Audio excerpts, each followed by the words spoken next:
escucha. Buenas tardes. Ya. Traten de avisar a sus compañeros para poder empezar la clase en 2 minutos. Son 14 recién que están.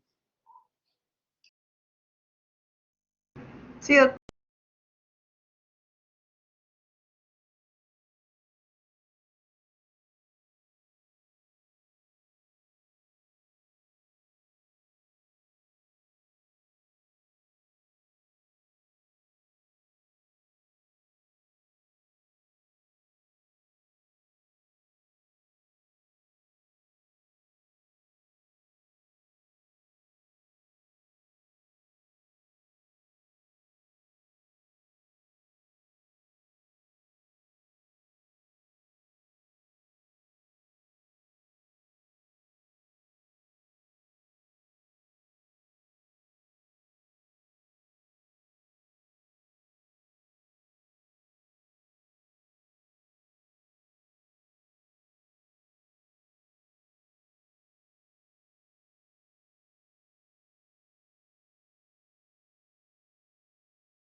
Bien, alumnos, buenas tardes, ¿me escuchan? Buenas tardes, doctor. Sí, se le escucha.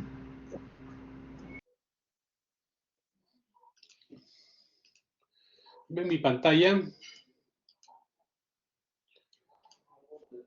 Sí, doctor.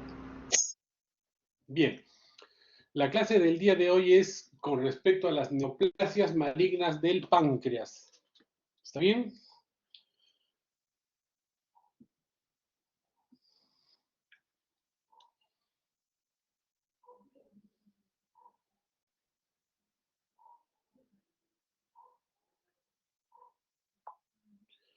Neoplasia maligna del páncreas, es decir, el cáncer de páncreas. Siempre nosotros tenemos que, una vez más les repito, conocer muy bien la anatomía para poder realizar una intervención quirúrgica. En este caso, el páncreas, ¿no? El páncreas nosotros sabemos que tiene su cabeza, su cuerpo y su cola.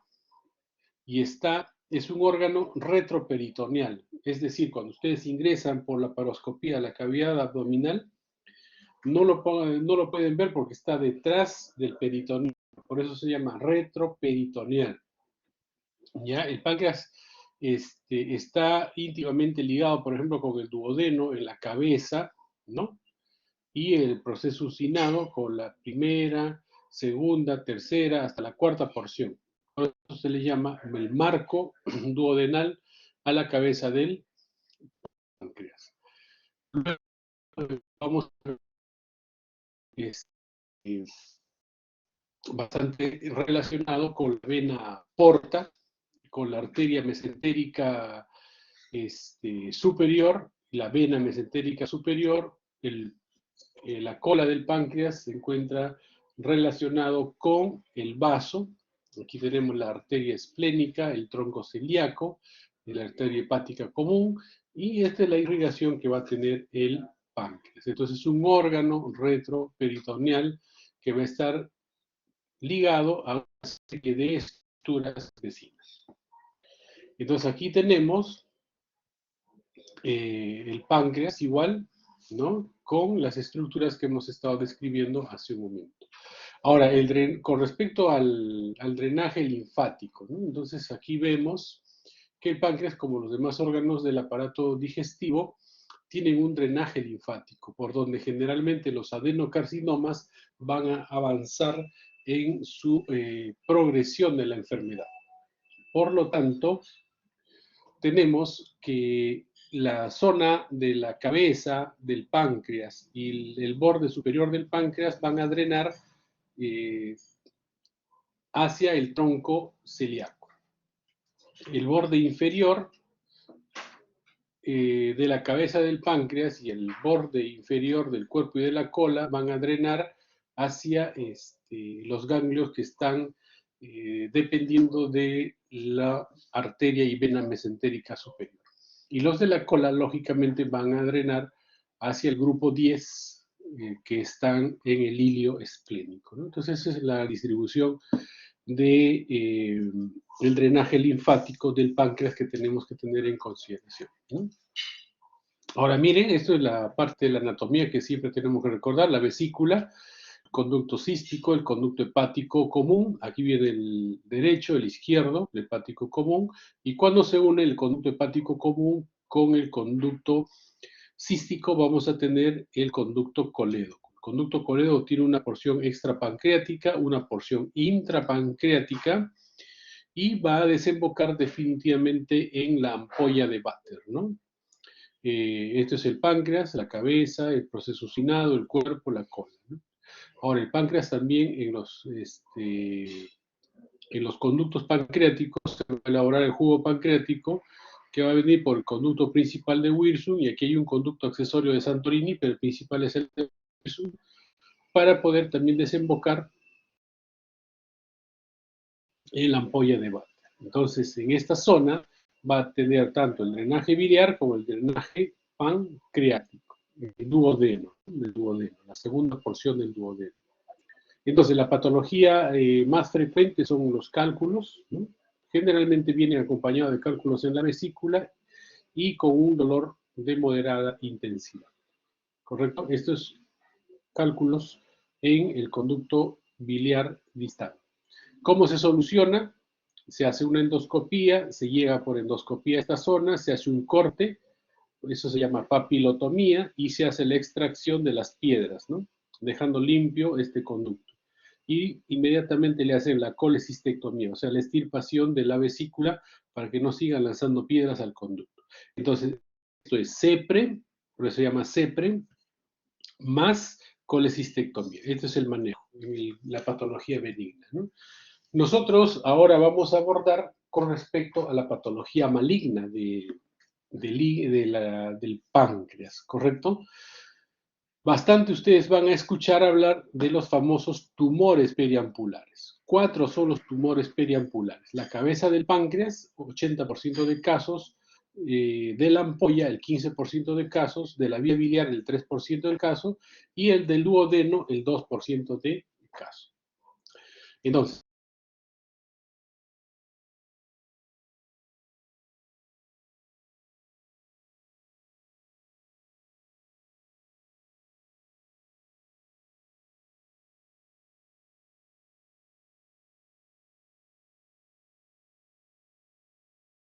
se queda en el hígado y por lo tanto el paciente se va a poner de un tinte amarillo y eso es conocido como ictericia.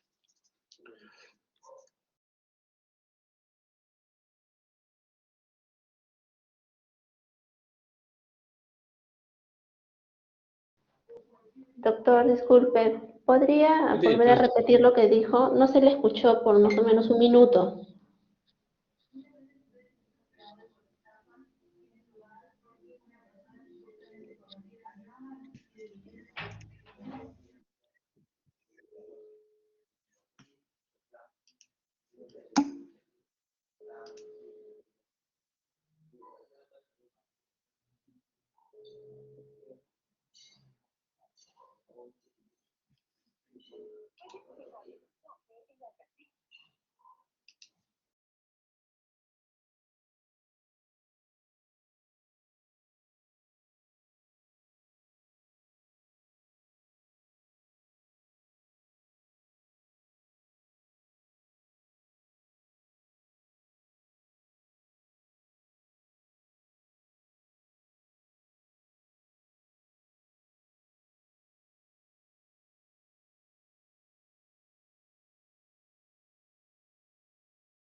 Ya, ¿me escuchan? Sí, doctor. Ahora. Sí, doctor.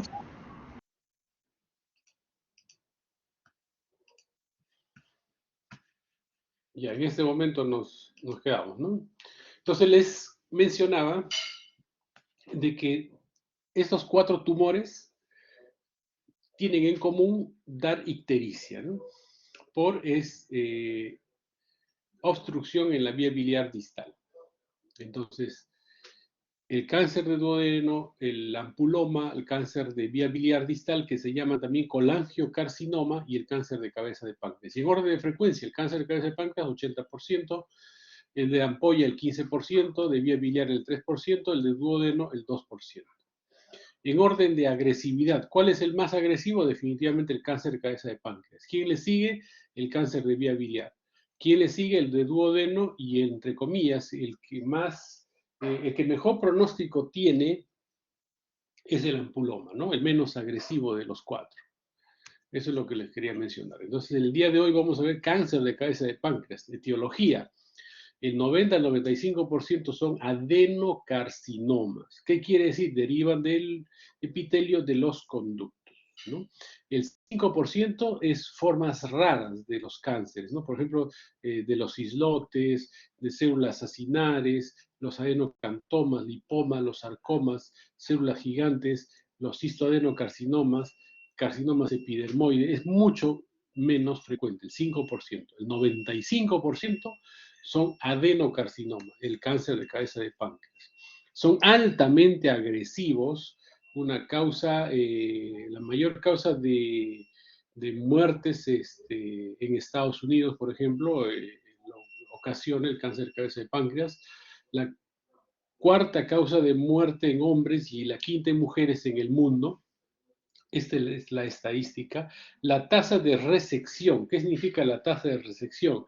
Que va entre el 10 al 20%. ¿Qué quiere decir? Que cuando el cáncer de páncreas ya se detecta, aproximadamente de 10 pacientes, solo a 1 o a 2 pueden hacerle una resección. La mayoría ya son cánceres inoperables o donde la opción quirúrgica resectiva ya está muy limitada, ¿no? La sobrevida en este tipo de cáncer es del 20% en un año y el 3% a 5 años. Todavía no se ha mejorado esta sobrevida global en el mundo debido a que es un cáncer muy, muy agresivo y que cuando uno detecta este tipo de tumores muchas veces ya es irresecable o si se resecan están en estadios bastante avanzados. Por eso la sobrevida es muy, muy baja, ¿no? En este caso del cáncer de páncreas. Por eso a muchos cirujanos dicen, con Whipple o sin Whipple, este paciente va a tener prácticamente el mismo pronóstico.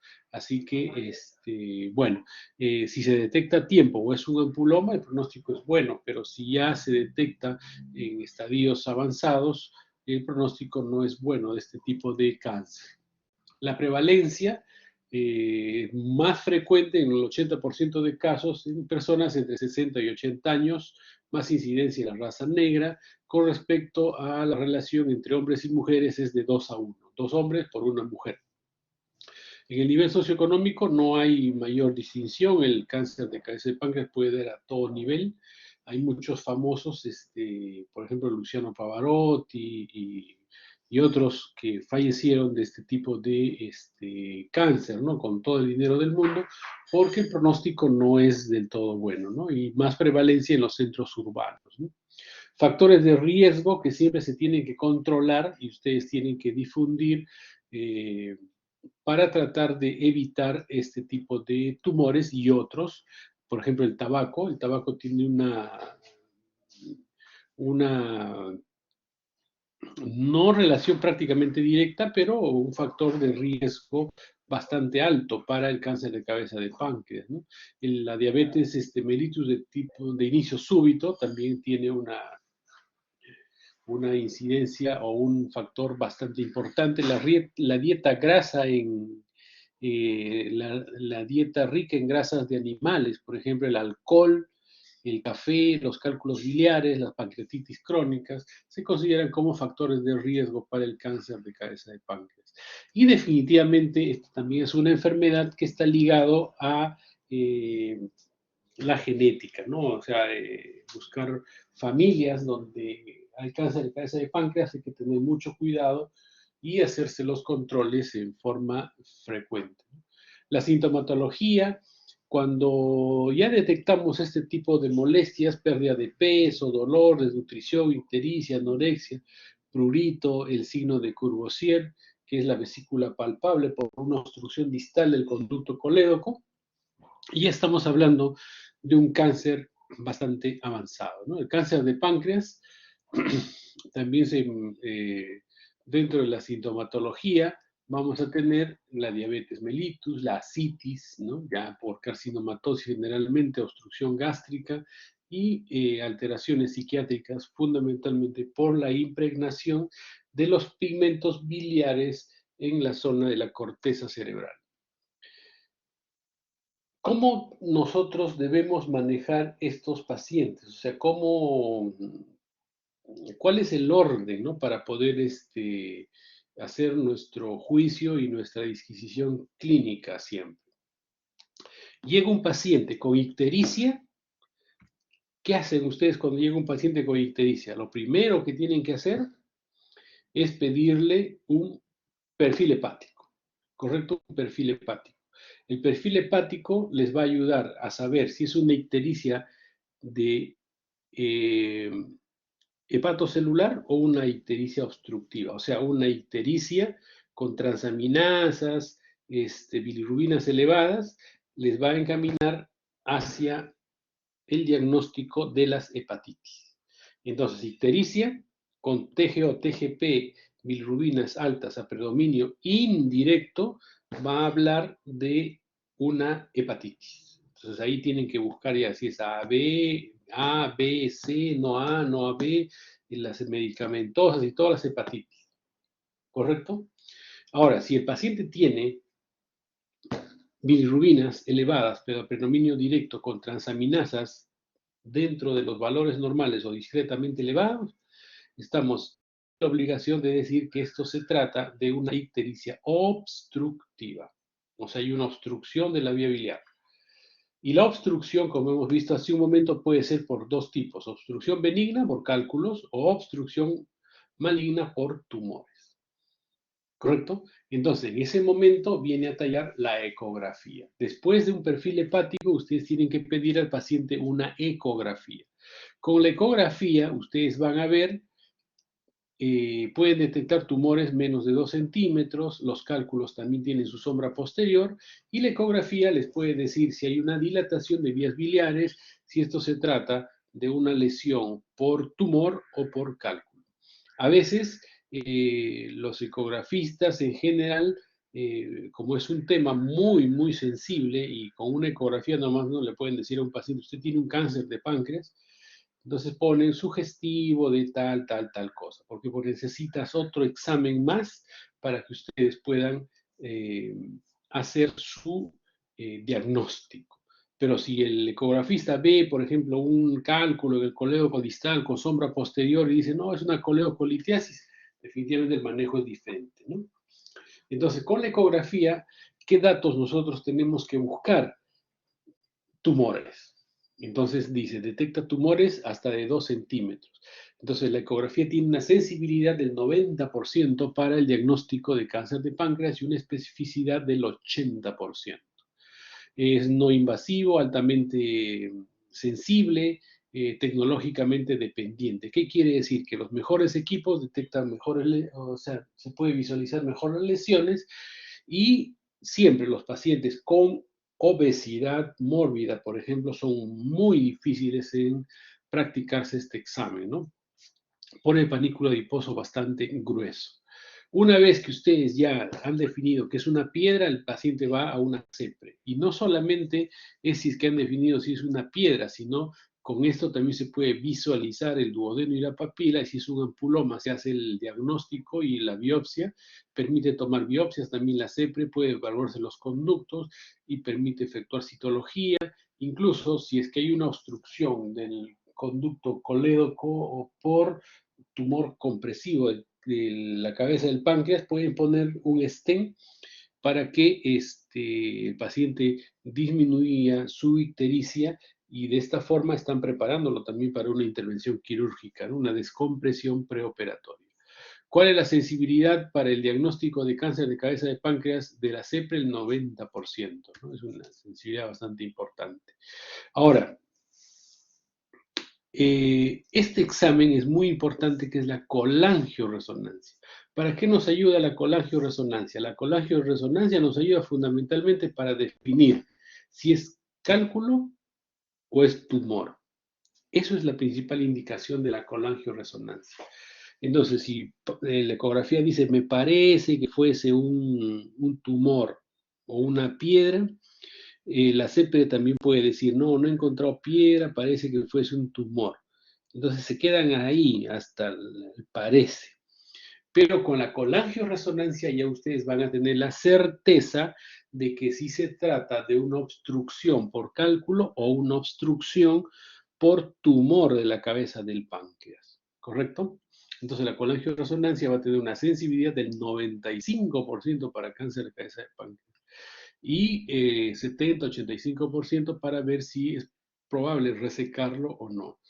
Desventajas: no detecta lesiones menos de 2 centímetros y la resonancia no tiene ventajas sobre la tomografía. Por lo tanto, un paciente con cáncer de cabeza de páncreas, una alta sospecha de cabeza de páncreas, tienen que hacerle una tomografía abdominal. La tomografía sigue siendo el examen de elección, incluso ahora hacen tomografía con protocolo pancreático, ¿no?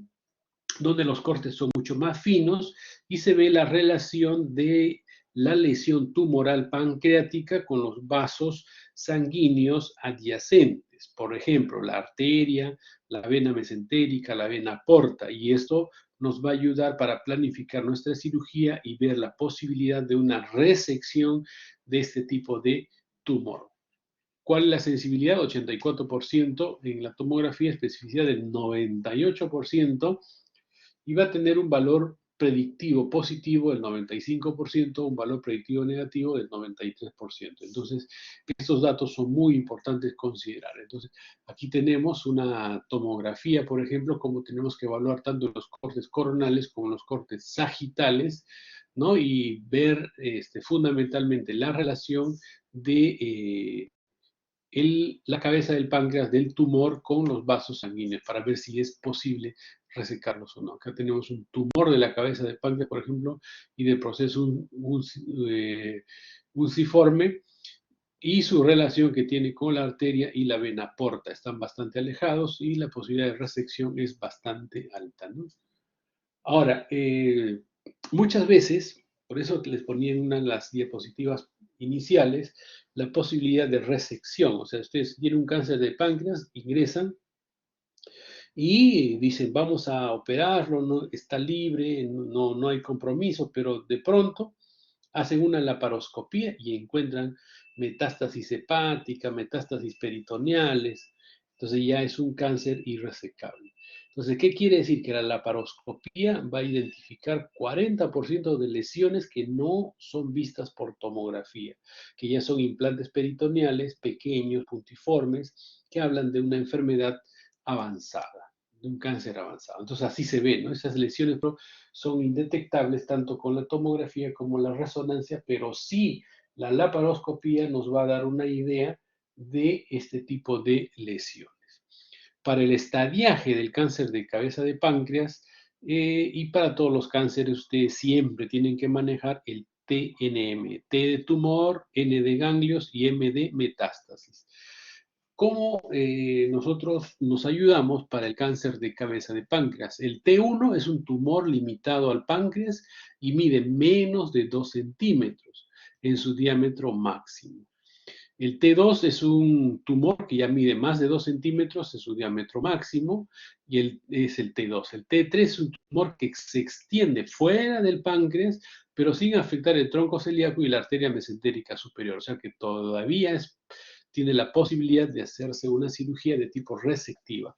El T4 es un tumor que afecta el tronco celíaco, la arteria mesentérica, es un tumor imposible de resecar. Ganglios, N0 sin metástasis a ganglios regionales, N1 metástasis a ganglios regionales.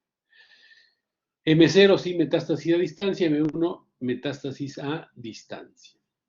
Entonces el estadio 1A es un T1, N0, M0, limitado al páncreas, resecable. Estadio 1B es también resecable. El 2A es un estadio 3, N0, M0, rebasa el páncreas, pero no afecta a las arterias. Todavía pueden hacer una resección en el caso del estadio 2A. El estadio 2B ya es un tumor que puede ser un T1 hasta un T3, N1, ¿ya? pero que definitivamente sin afectación de la arteria, pero que tiene invasión a los ganglios. Por lo tanto, en este caso estamos hablando de un tumor que, si bien es cierto, tiene un ganglio, un N1, potencialmente puede ser resecado. Entonces, ¿hasta qué estadio nosotros podemos hacer una cirugía de Whipple con una intención curativa o resectiva a un estadio 2B?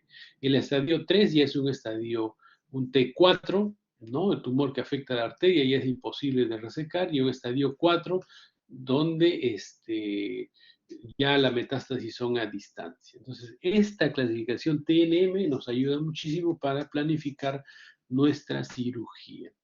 Manejo preoperatorio. Muchos de los pacientes que vienen con el diagnóstico de cáncer de cabeza de páncreas, cáncer de esófago, no son pacientes que vienen con un grado de desnutrición importante.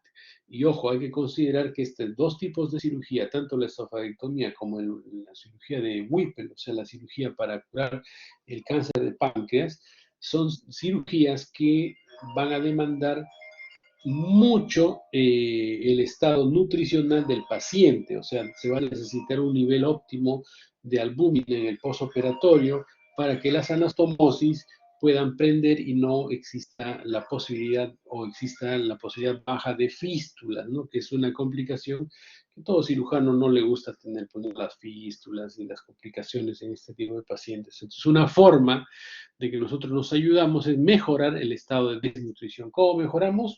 Con nutrición parenteral total entre 7 y 10 días antes de la intervención quirúrgica. Eso es muy importante. El paciente tiene que entrar a una nutrición parenteral total para mejorar su estado nutricional. Por otro lado, manejamos a nuestros pacientes descomprimiendo la vía biliar. ¿Para qué? Para que la ictericia disminuya. Esto puede ser en forma externa, con un catéter que se pone a través de la piel y de la pared del tórax, la pared del abdominal, por eso se llama CTPH, o sea, con la angiografía transparieto-hepática con drenaje, ¿no?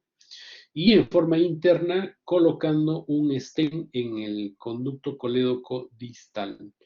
El uso de octreotides también para inhibir la secreción pancreática ayuda, pero los dos primeros puntos son mucho más importantes y resaltantes, ¿no? Esta es la técnica de Whipple, ¿no? Descrito por Whipple, para realizar una cirugía para el cáncer de cabeza de páncreas. Entonces, ¿qué se hace en este tipo de cirugía? Lo que nosotros hacemos es una gastrectomía. La Whipple clásico, en la cirugía de Whipple clásica, se hace una distal, gastrectomía distal, ¿ya? Se hace una sección en el conducto hepático común. Estos puntitos deben estar un poquito más arriba. Conducto hepático común, sale la vesícula, el conducto hepático común, ¿ya? Y hay una técnica que se llama técnica de Whipple con preservación de píloro. Entonces el corte ya no es a nivel del antro gástrico, sino en la zona del píloro. Lógicamente sale el duodeno y sale la primera asa yeyunal. Lógicamente se hace una sección a nivel del cuerpo de páncreas y sale también la cabeza del páncreas.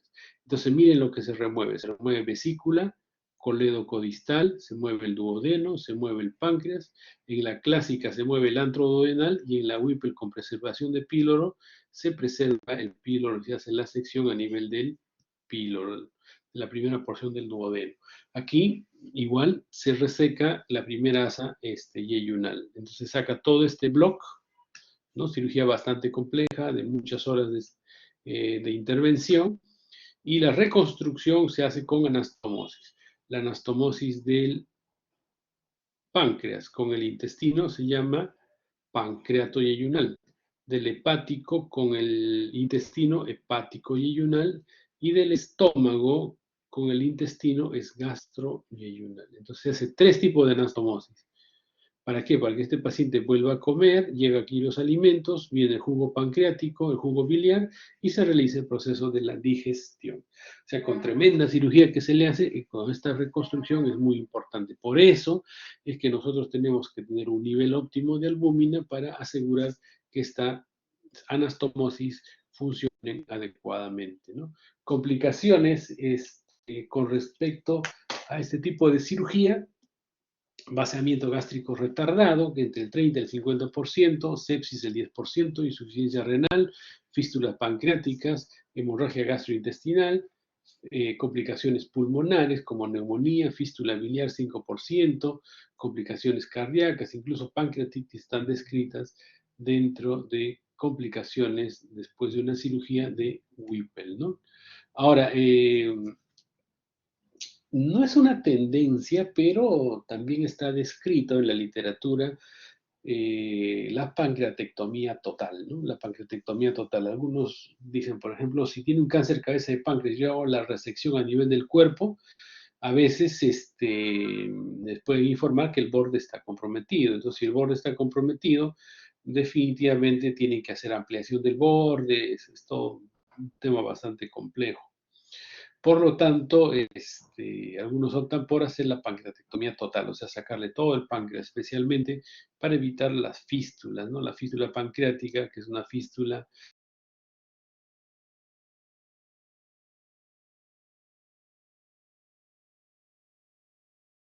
pancreatectomía, aumenta la disección linfodonal, reduce la tasa de recurrencia, evita las complicaciones de la anastomosis pancreática como la fístula.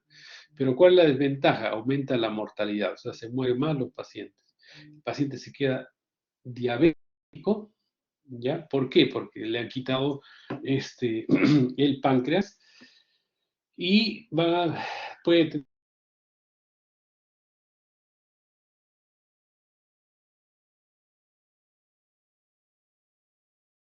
aumentar.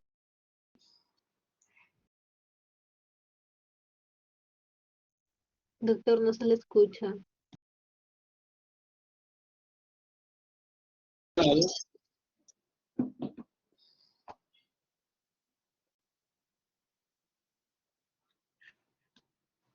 Ahora, ¿me escuchan? Sí, ahora mejor, doctor.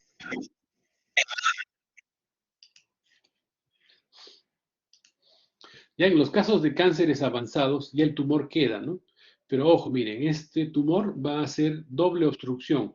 Cuando vienen los alimentos, comprime el duodeno y hay obstrucción aquí. Entonces va a haber obstrucción en el tubo digestivo, pero también va a haber obstrucción en el drenaje biliar. Por eso esta cirugía de tipo paliativa para el cáncer avanzado del páncreas se le llama doble derivación. Una derivación biliodigestiva y una derivación gastroentérica. Entonces tenemos doble derivación como una alternativa para estos pacientes con cáncer de páncreas y resecable. Bien, chicos, muchísimas gracias por su atención prestada. ¿Tienen alguna duda, alguna inquietud?